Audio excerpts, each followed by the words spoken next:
At this time, as I said, we're so pleased that Larry's siblings are here. I don't think they're still bleeding from the street football at this point, but at this point I'd like to bring up his two older brothers, if you would, Steve and Dave. Come on up.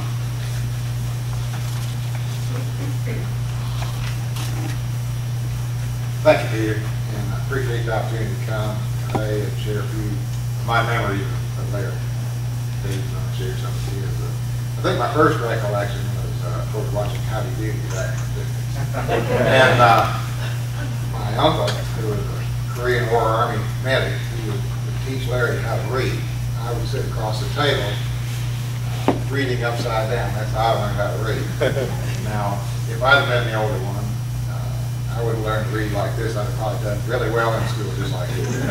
But some of the things that I guess his earliest job was paper route, and I would sub for him from time to time.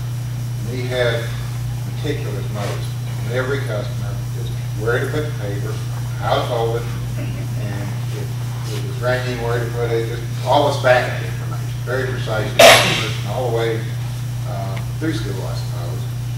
He would get up at 5:30 in the morning when we lived in Michigan, and he was in junior high, and he was enrolled in college science classes on TV. Okay, so he was taking the science track, and I was taking fix the car track. And so what I wanted to share was the route that he was taking was it won him an appointment to an Annapolis. Had he not been colorblind, he probably either would have been an admiral or a astronaut. Because when he did finally get through that, because he was colorblind, he went to FSU and he was an aerospace physicist. Amazing. But I think it's all that preciseness throughout his whole life, whether it was science or whether it was music, that defined Larry. He almost didn't make it through high school.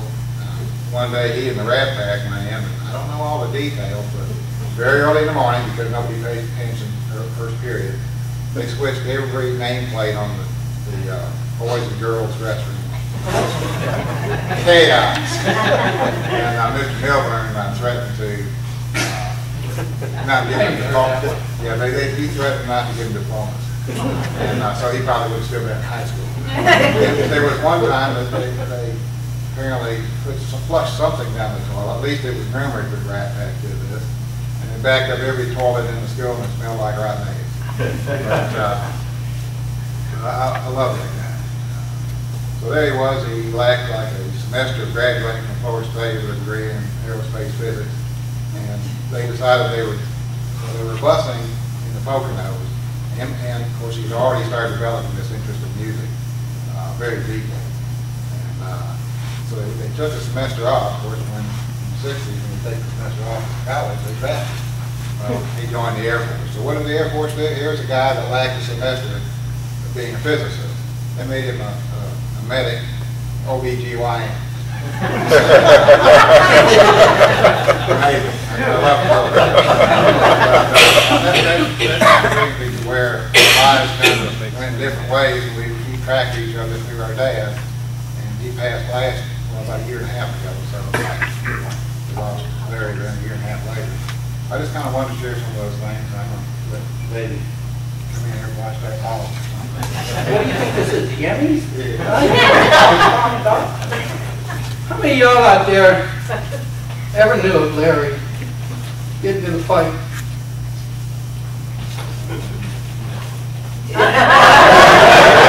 I know one.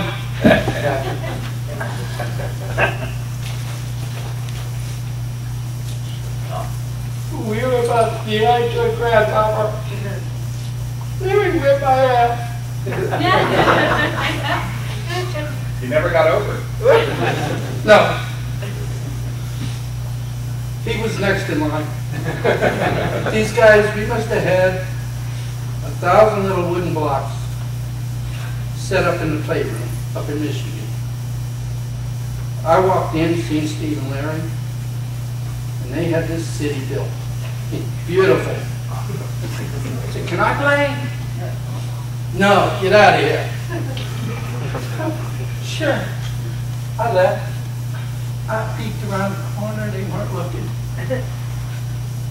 I ran in and kicked them all down.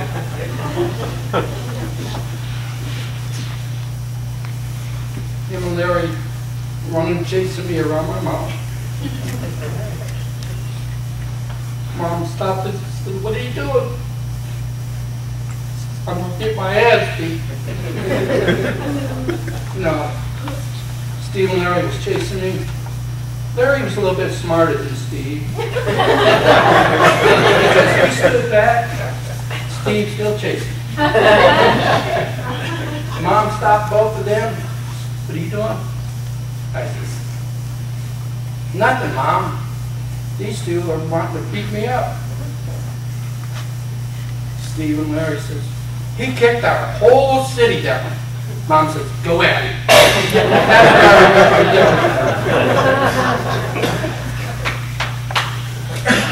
doing.